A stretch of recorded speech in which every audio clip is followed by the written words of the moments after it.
Welcome to Smithereens. I am your co-host, Tom Burtless. This is Jared Threat. And today's episode is on brand loyalty. Jared, who do we have on the episode today? We have two special guests. We actually have Rob Dimmer, the founder and principal of the agency. We also have our producer and content specialist, Gabby, joining us as well. And up ahead, we'll have a fun conversation where we talk about the brands that we love, why we love them, why we've stuck around with them. We're touching on a lot. Some of our favorite brands, Apple, Kanye, a lot of big old mixed bag there. So glad you're with us. Stay tuned. Check out the episode. Rob, what's your thought on brands?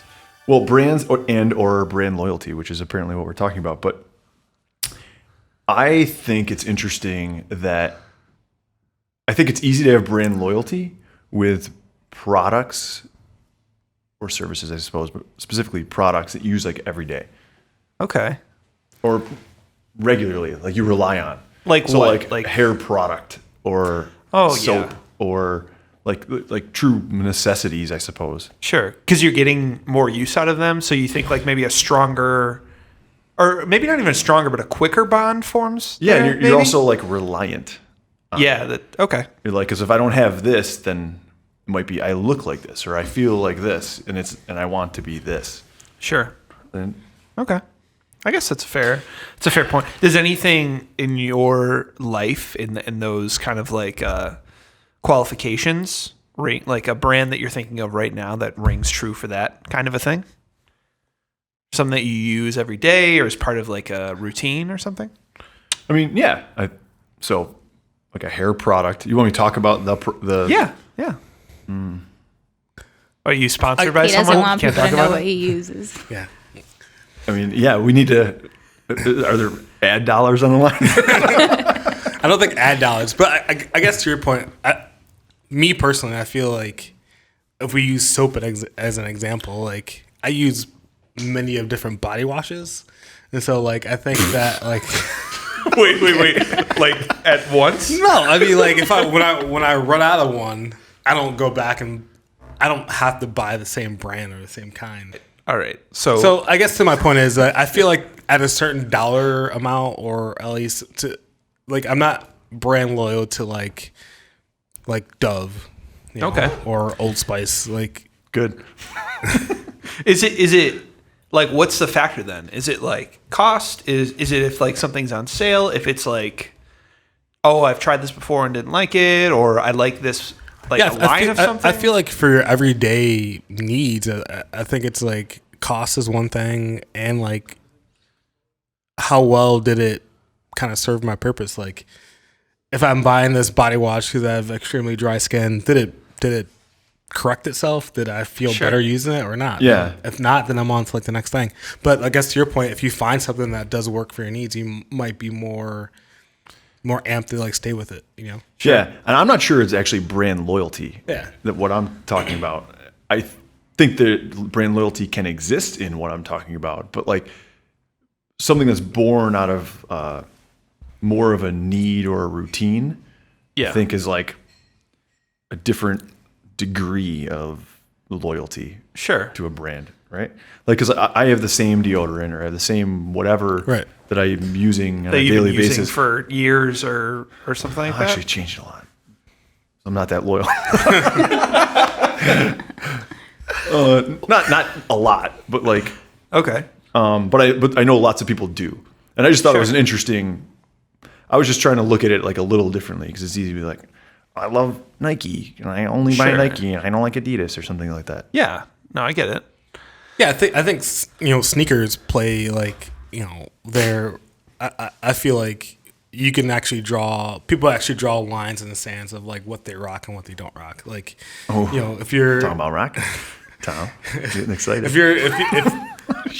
You love like rock. there are like people out there who are like for boots for example they only rock like Timberland boots or like they only rock like ACGs. There's no like in between. It's only like you're going one way or the other. Right. You know, so it's like or like the Nikes Adidas things. You could be wearing Nikes your whole life.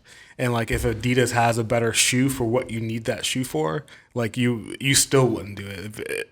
You still stay loyal to like Nike, Right. For some reason. You know I mean, and even like those kind of things, like stemming off of that, I get like a Nike versus Adidas, or I think I was thinking like Apple, like iPhone versus Android, like something like that kind of a thing, where it's almost like those things can get competitive, where like someone will talk down like someone else who uses that kind of thing, like, Oh yeah. you know.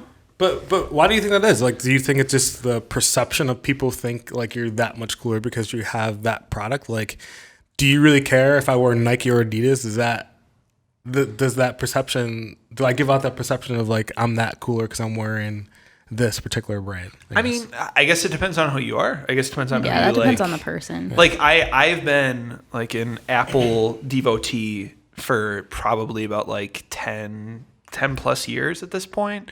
I can never imagine myself not having a Mac and not having an iPhone and kind of thing. But I don't necessarily like look down on someone who uses an Android. Maybe sometimes. I don't know. There's a lot of odd faces in this room right now as I said that. But Gabby does. I feel like people who want to talk about how they dislike Apple and they love Android or they prefer Android, they think it's like a personality trait. Like no one cares. that's true. Yeah. That's true. PCs versus like Mac kind of stuff. I had a very annoying friend growing up who was just like, "Oh, I can make the same computer I have for like $400." I'm like, yeah, it'll break in like a month. So like, Is that really your response? I like that. yeah, usually. yeah, I probably think right. so. I think another interesting thing when you talk about brand loyalty is like the world of social media, and you have celebrities, or you want to call them like Instagram celebrities or influencers, that are paid to be brand loyal to a particular product. Right. So it creates this like weird. I might even look at that, and I know that. Okay. Right, I'm looking at this content. And I'm like, they're absolutely being paid for this. Hashtag Right. ad. Right. Right, like, which is a thing they have to do. And Right. as much as you know that, you still, some people, I would say, me included, like, will believe what they're saying. Sure. And I'm like, well, if they have any dignity, they'll actually rep a product that they do believe in. Right. Sure. And that's not necessarily true. No. Some people don't give a shit. No, absolutely. Yeah. Like, how big is the check? Yeah. Right. And I think, and that can go into like sports with, Curry and Under Armour and LeBron and Nike or whatever, and they sign these uber big deals, and it's like, you're telling me like LeBron's not looking at a pair of Yeezys or something like that and going like, shit, I wish I could get that. Sure. But I'm being paid to not. Right, right. Well, I guess that opens even up a different question of just like, what are the things maybe that you have in your life? Like, I would honestly put Apple on this pedestal for me of like, if someone came to you and said like, I will give you X number of hundreds of thousands of dollars, millions of dollars, whatever, to never use Y again, but you have to use this forever. Like, what would the things that you would say? Now, I would honestly, I use too much of what's built into what Apple has for my everyday life that I would say no. Like, do you guys have any equivalent? Well, like, hold on. How much money are they offering you? I don't know. I mean, because that could be life changing. Sure. Life changing. Maybe that's too grand, but like it's. I guess like as much as as it would take for you to think about it, right? Like, Yeah. you can't be like, I'll give you $2 million and never. Yeah, use that Apple might be a product. little bit of a stretch. But like, gave you enough to like really made you sit and think about it. Can I really give Sure. this up? for Maybe $2 maybe even a better thing would be saying if someone was to give you X for free over what you currently have. Like if someone was to be like, all right, I'm going to give you like a max like loaded PC, blah blah blah, brand new whatever thing. I don't think I'd be able to not laugh as they're telling me this. But I guess like seeing that equivalent of like either a shoe brand maybe that you like. So like, what is that thing that maybe you guys have that's like your end all be all? Like, I will use this forever, as far as I can see right now. Yeah, I mean, not to be redundant, but like Mac, iPhone, like can't. I just made a comment earlier in our design collab. Like, I saw a phone come on the screen with like a mocked up website or an application or something like that. And that phone was not an iPhone. And I was like, ugh, I don't like this PNC Bank application. The design of this looks worse to me now for some reason. Like just instinctually, I was just like, ugh. No, I feel that. I was like taken back by, and well, that's just what it is. How dare you? How dare you use this other Get this phone? trash PNC off. Bank is gonna be pissed. Yeah. No, I think for me, like I train jujitsu a lot, and like we wear, gis or whatever. And there's this brand, it's like the Jordan brand of like that community, and like I have like 9 gis now, like white ones, black ones, like blue ones. They're all like patched up the way I want it. But if you were to give me like another brand for free, I wouldn't wear it. Yeah. I have other ones that are supposed to be in my rotation. I just keep them in the bin. Yeah. I just don't. I just feel less of a person. Sure. I mean that I guess that's what we're kind of getting to the root to. Oh yeah, but it's like it's like the same thing. It's like if you were rocking like Jordans, and you come out with like a pair of like Yeezys, you're like, oh, what's this guy doing? You know what I mean? Like you're known for being like X, and like why would you ever want to like be Y at that point? I think built up that rep. I think performance can trump loyalty. Like when you talk about a shoe or something like that, or a product or whatever. And I know I've literally heard. I was watching that sneaker shopping thing with Complex, right? And Mahershala Ali was on there, and he's like, I went to the Agassi sneaker, like over Jordans and everything else, because of the performance. Sure. And it's like because he played basketball in high school and I think college too. I mean, he's a pretty good baller, but I thought that was interesting. He's like, if the performance level is there, then I'll do that. Sure. Yeah, well, like long distance marathon runners, they'll switch sneakers based on technology and performance. Right. Like Some won't. It's not exclusive, right? Right. Some won't. No, right. Some will just be like, I'd rather be more uncomfortable and look better. Right. That's true. I mean, that plays a huge role. I mean, I've definitely like with music stuff, I've definitely may have been able to get what would have been known as like a technically better instrument for less money, but I'm too loyal to like Fenders and Fender like guitars and stuff like that. Schecter? Yeah. Oh God. But seriously, like those kind of brands, like, and not that there's anything wrong with like Schecter, Ibanez, or any of those, but like there are like, if you look at certain price points, they might have a better instrument for the money. You know what I mean? Like in terms of what it has and how it sounds and the tuners, the technology, all that stuff. I agree with that. I fully agree with that. But like, I want a Fender shape. Like I don't want either a Tele or a Jazzmaster or whatever those like. And so I would take it even further. I'll only do a Tele. Yeah. All right. There you go. That's it. Right. But those are the kind of things where it's just like, I will never, and regardless of like, that guitar might sound better and that guitar might like maybe even hold up better down the line. I don't know. But I just can't. I can't do it. But I think there's definitely people who play that. Like I've had friends who have played the ugliest looking instruments I've ever seen. But they're like, this thing has been around. This is like a 40-year-old instrument that stays in tune perfectly and like American made, whatever. And I'd be like, I would be caught dead. What about you, Gabby? What can you live without? It's interesting because you guys have all talked about brands that you love their products or that you find like very useful. And for me, I think that the brands that I've been really loyal to have been because of like their story and their message. Really? And I don't know if it's just, I love the story behind a lot of brands and I love reading them. So when I think about like the one brand that I will always support, while I do love their product, their message is what got me to the store to try it. And it's, you guys probably never heard of it, but it's called the Lip Bar, and it's a lipstick. And this woman... I'm familiar. You are? No. I knew he was lying. All right, now I'm done doing that. Rob's on my list of people I can't believe right after Jared. Like, I'm just going to ignore everything. All right. That was the last one I'll ever do. This is a one-time guest spot for Rob on this podcast. Goodness. But the woman who created this, she was 24 years old, and I think she was working as like an analyst in New York, and she was like mixing these formulas in her kitchen. And she made these lipstick. They were brightly colored. She hated the fact that a lot of products had too many chemicals in them, and these shades just did not look right on women with darker skin tones. So she got, I think, like $100,000 her first 2 years, and she went on Shark Tank. And they told her, this is stupid. You didn't reinvent anything new.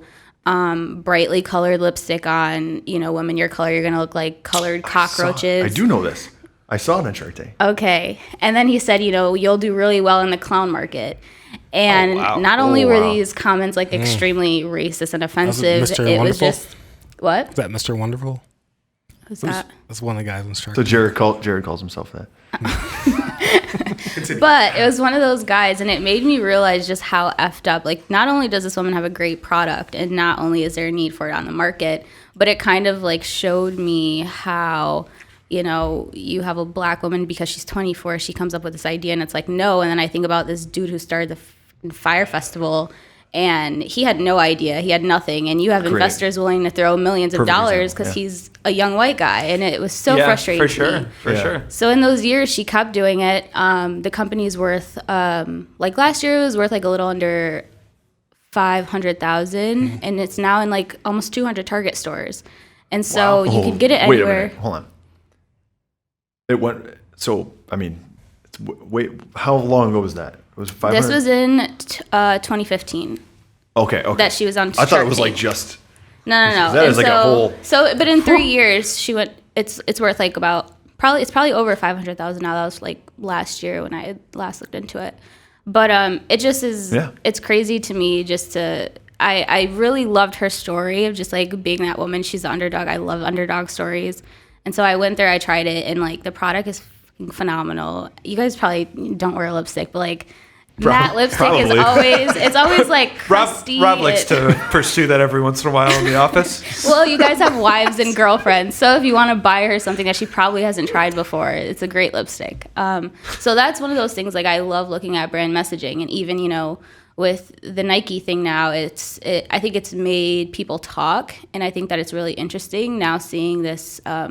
Like brand activism and how that plays into what people are buying. And I think that I'm super into that side of it because with products, as much as I love one, I think I could always find something else. And that's excluding, like you guys said, like the Apple thing. Like when it comes to technology, that's really hard. But when it comes to products, I feel like I can always find something else because there's always, you can get the ingredient label and compare it to, someone else who's doing similar things. So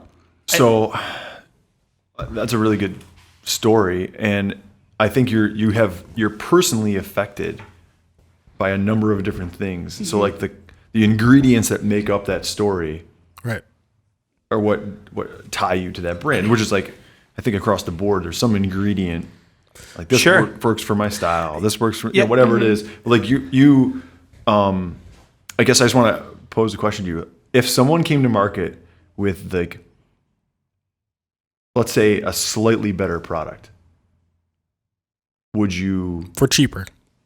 For sure, or add whatever to, or way better. I don't know. Like, how loyal would you be to that? To only buy that one and never buy this one. Perfect example of like performance trumping. I don't know. I hate using that word. Like the actual whatever the previous product was. Like the performance for this one is better. For me, and I think it's because I'm a very sensitive person. So if there was a product that I found that it was way better, it was cheaper, I don't really stand by the message behind it. I don't really stand by who built it. I'm very conscious about where my money goes to. So if I know that my money is supporting a business that I want to see grow, I'm going to do that. And I'm going to tell my friends about it. Yeah. Whereas if I see a business that you guys are doing well, I don't necessarily need your lipstick. I have 1,000 other ones. I can live without it. I'm not going to put my money there. Are you willing to look worse as a result of that? What do you mean? Like if the lipstick doesn't perform as well as this other one could, you're like, I know I could look better, let's say, quoting as air quotes, like using this product instead of this one, but I'll continue to look worse right? For the sake of that product and where my money's going. Yeah, so I'm just trying to figure out where the line is. Yeah, and that's really interesting because I think I've been talking about like makeup, and so that's one of those things that it's like I don't really necessarily care about because I can go without it. But something that I will say, okay, so the brand like Shea Moisture, I don't know if you guys have heard of that either. It's a hair care brand. They put out this really bullshit ad a couple years ago that I hated. It was just so out of touch. It angered a lot of people. And I stopped using their product for a while, and I was like, my hair does not feel the same. I was trying a ton of different products, and I said, you know what? I'm just gonna have to go back to it because what do I do? Like I have to use it. This opens a different, like, kind of what you guys are touching about. I guess like the ethics of brand loyalty, almost like you're right. That window of it of like brand ethics. I don't know. Brand ethic. But it's like involved with loyalty. As it through the lens of loyalty. Exactly. So like, what's the extent of which you'll go to support a brand until maybe they've done X, Y, or Z. Have said the CEO said this horrible thing, or they supported this cause, or what? Like, what are the things that make you stop using a brand too? You know, like those kind of where's everyone's line there? Can you, I guess not to get down too tricky of a road, but like disassociate, like a Chick-fil-A kind of thing? Like, can you still exactly what I was thinking about. Can you? In spite of like everything that's happened there, could you still go there and eat because you really like the product a lot, or is there a wall there that stops you from going to that? Even like if you've eaten there for like, but you know that's a new thing to this area. But like if you're someone who had gone there, went there all the time, you know, you've been going there for like 20 years or something like that. You know what I mean? Yeah, it's like who would? It's like there's two things there. So one is, how much did that really affect you? How much did you really care? Sure. You know, when all of that happened, and you said you did, right? There's some degrees of that. Then the other part is like, how good are you at justifying your bullshit? So if you're like, I really did care, let's say, I did, right? But like, how much did it affect me, or how willing am I to like justify my actions now with that brand moving forward, or am I starving and I'm going to die if I don't eat right now and it's right in front of me? Yeah, of course, of course. Those seeds of like of I guess desperation. If that ever happens to anyone, and the only thing in front of them is a Chick-fil-A, don't eat them. And they were so affected by it. What will you do? Or will you die? You see it a lot, especially like when you look at the entertainment industry, and like, for example, like, you know, Kanye West had a rough 2018 and early 2019, but like, great example. He, to me, I'll go on record and say like I'm a pretty big Kanye fan, and you know, he didn't do anything that would make me, you know, cancel him, you know, but excuse me. Strong opinions. Jared's getting very emotional. Yeah, there's tears flowing down his face. No, but like to your point though, like, you know, his story means something different to me than someone who just like listens to, you know, the hot record on the radio. Like, you know, I really, and you know, Tom, you and I have discussed like how he started, like, you know, what he went through, blah blah blah. And so it's like I wasn't ready to kind of like, okay, I'm done. It's not even. I heard you say it to me. It's not even disassociating like the music from the person. It's just like, okay, I'm looking at the whole picture of like, you know, what he's created for the culture and like what he's able to do as far as like open up different ventures, you know, partnering with Adidas, having his own, you know, product clothing line, yada yada yada. You know, and I wasn't ready to kind of like, I don't like him as a person. I only like X, Y, and Z because. I do feel like you have to take the whole picture into account because, you know, Kanye is a brand. So if you can't pick and choose what you like about a brand and what you don't like about a brand. Yeah, that's a good point. You're not loyal at that point. You're just a regular consumer, I feel like. Right. You know? And I guess to your point too, I mean, I'm in that same boat of like when all that stuff happened, I had a very tumultuous, and I've been listening to Kanye since I was like 13, 14. But, you know, to make that even like a broader thing outside You're of just 16 now? Yeah, I'm 16 and a half. I can't believe you hired me full time. some weird stuff going on there. But to make that even like a broader thing, what like brands that maybe let you down for like a while. Like it's something that like you could take it with shoes, you could take it with food. I'm thinking of food right now of like places that I used to go a lot when I was a kid, and then for a few years I felt like everything was very like underwhelming, but I loved it a lot when it like was very nostalgic for me. Like how much would it take if you love something and left it for a while? Like what's your Adidas ability to come back to it? Like are you like is that door going to be shut? Like how much does it take for like something that you like to let you down where you're like I'm never going back? I mean, it's tough. I think that, for me as a person, I like entertainment more than I like product stuff. And so I listen to a lot of content. I watch a lot of content. Sure. And in that lens, I will have to have that artist, that creative, really say or do something really derogatory towards like, X, Y, or Z, to Sure. me, to get to know like, it would have to get to a point where like I felt lied to and betrayed. If Will Smith came out and said he hated something like it would like he would have to come out and say he hates you. Yeah. but you know what I mean? Like when the whole Gucci thing was happening, with the sweater, it wasn't like I wasn't on Facebook and social media like saying boycott Gucci because I don't own anything Gucci. Like I don't. Sure. I wasn't giving Gucci my dollars. Right. So it was like, Why but not? The same reason no one else was. Yeah, exactly. So like, the thing is, like I listen to a lot more content than I spend money on, and whether it be Sure. spending money on records, spending money on streaming services, like Yeah. So I get to pick and choose who I want to allow in my life. So like that artist will have to do something. It's a good way of saying that. And they'll have to do something really derogatory to people or persons to really have me cancel or like jump off. Like I Sure. can't, because when you look at entertainers, for example, like I love Jay-Z, like Jay-Z is probably, the greatest rapper of all time, blah, blah, blah.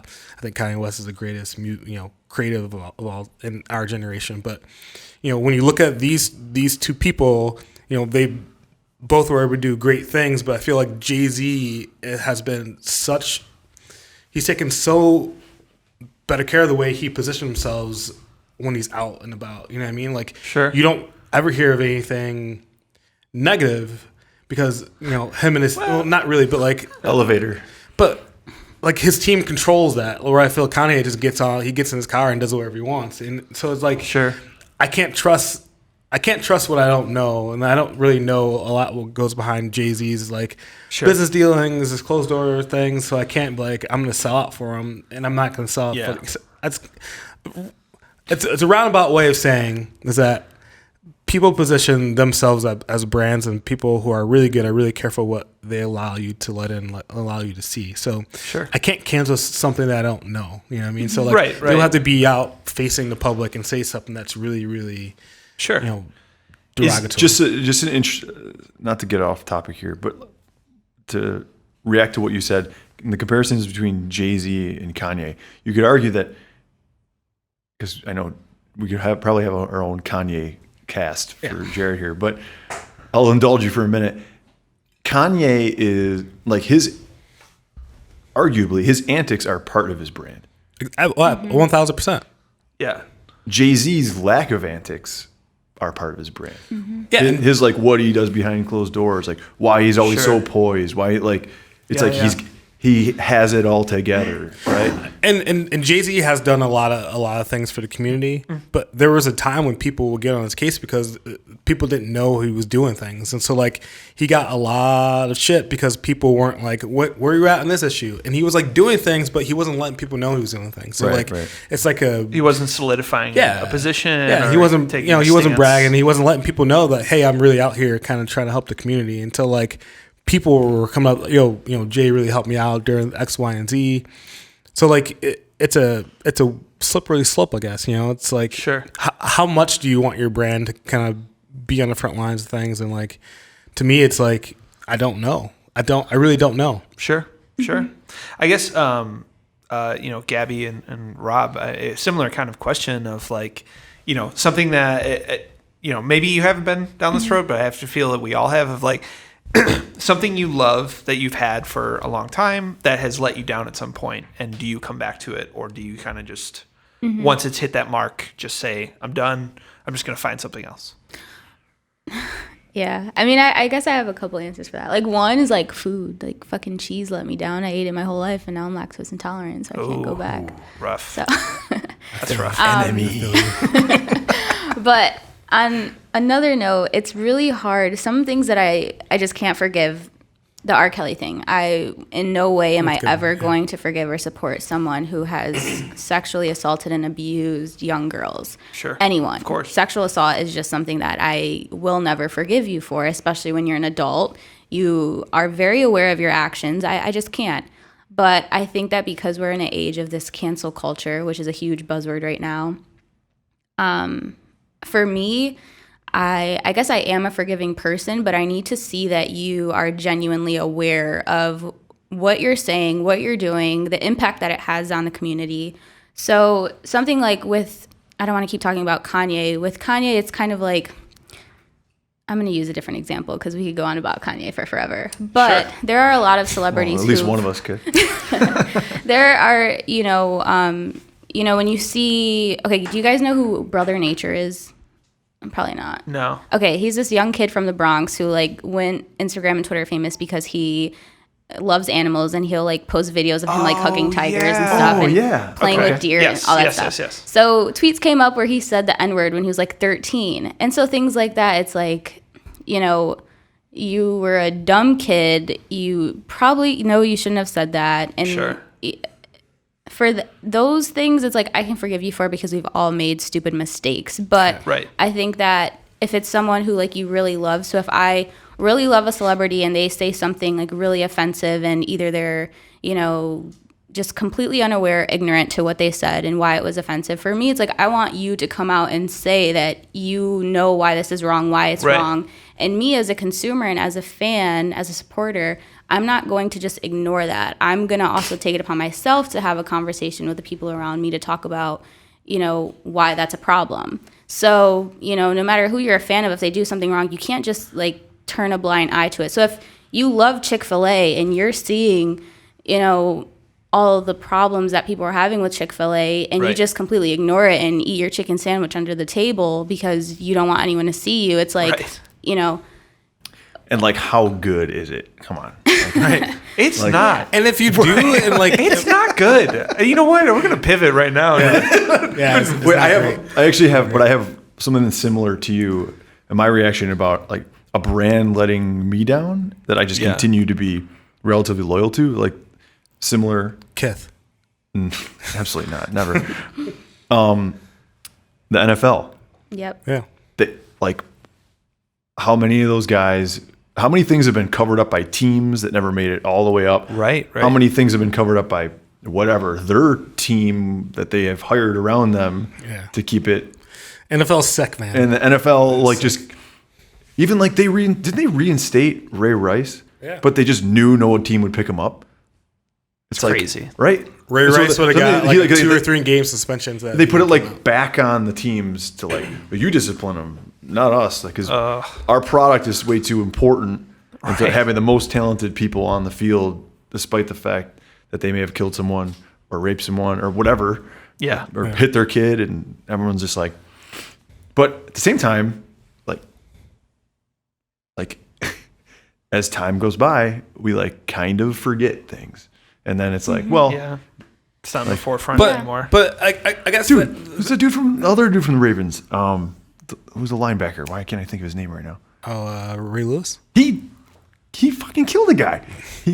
Probably. I guess most likely. Like everyone's like, yeah. I guess that goes to my point, and like my point earlier is like I was listening to a podcast a couple of days ago, and they had the rapper T.I. on there, and they were talking about like, the Gucci thing. He's like, Gucci doesn't make you cool. Like you make that brand cool because you're validating them. You're wearing their stuff. You're doing that. If like no one, if we were only 4 people like who owned a TV, and we're like, nah, football's not cool. We're not watching it.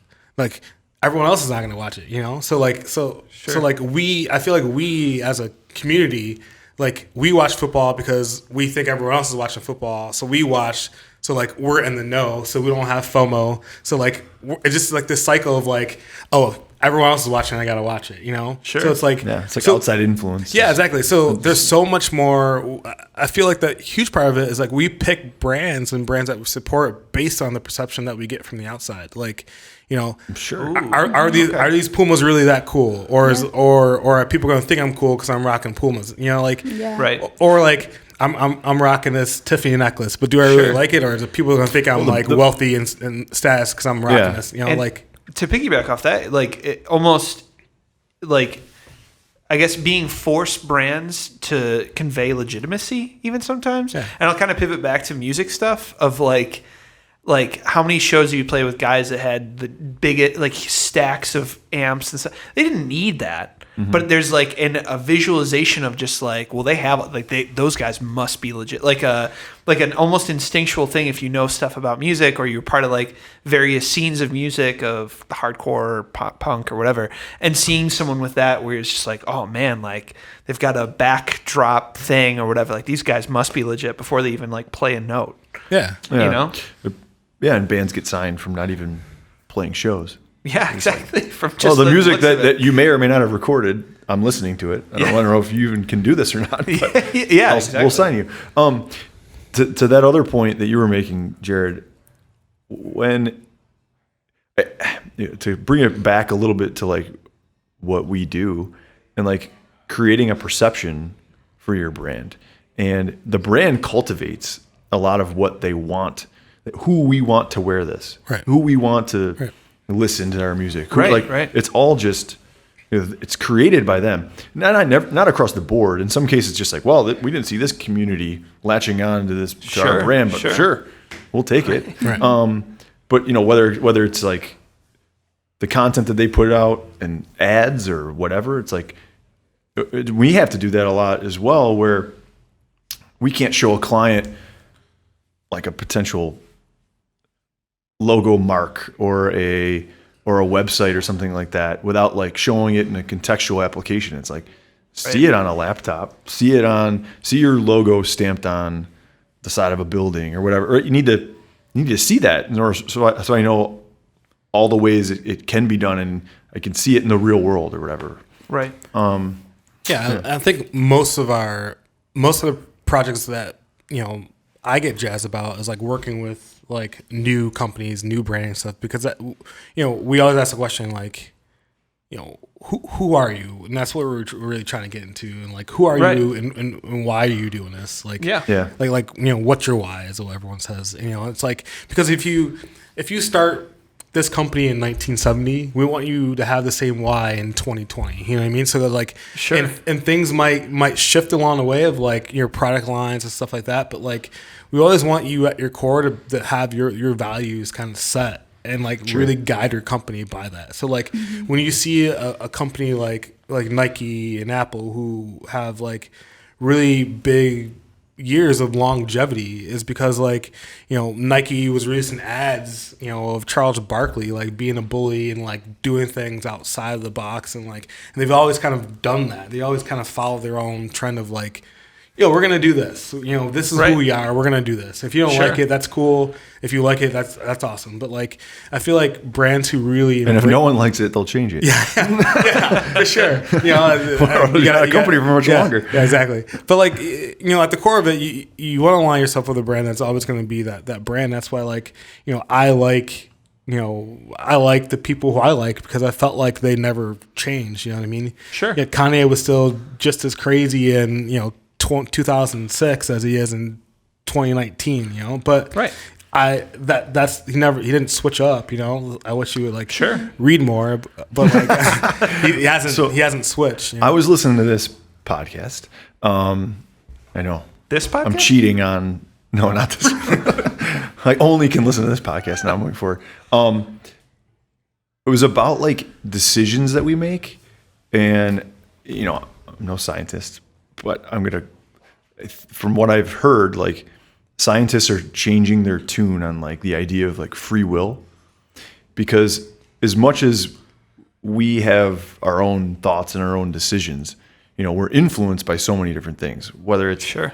things that happen in our personal lives growing up, or your family, or I guess it's personal life, but or like the ads that you're seeing, or your walk to school, and like there's just all these different things that are like influencing you. And I think like when you make a reaction to back to a brand, let's say it's like, I'm going to be loyal to this brand. It's sort of like the culmination of all these things that you've seen, all these decisions and thoughts and that you've had. And so that decision that you make there, as much as like it's free will and it's your decision to make, everyone has like a different % chance of making that decision, or of creating loyalty to a brand. Because it's like, well, based on my life growing up and everything I've seen and all my experiences, like I might be 51%. I might have a 51% chance of being loyal to X brand. Right. Sure. Rather than Jared might only be 49%. Right. And as much as it's still our own decision to do that, you're still influenced heavily by that. Yeah, So of course. It's just kind of weird to think about. That's very interesting. All right, guys. Well, I think that seems like a decent conclusion there. It was that good of It a was thought. such a good. And on that. No one could top it. Or it's like, we gotta stop before he's going to cut this thing off. All right, we're done. Thank you, guys. All right, thank you guys so much for listening to the episode. We really hope you enjoy it, and stick around and come back for the next one. Yeah, I really, really appreciate everyone kind of giving us their time on this platform. Please stay up to date with us. Follow us on Instagram at Mr. Smith Agency. Check out all of our work there. Also, visit our website, mrsmith.agency. Thanks, guys. Take care.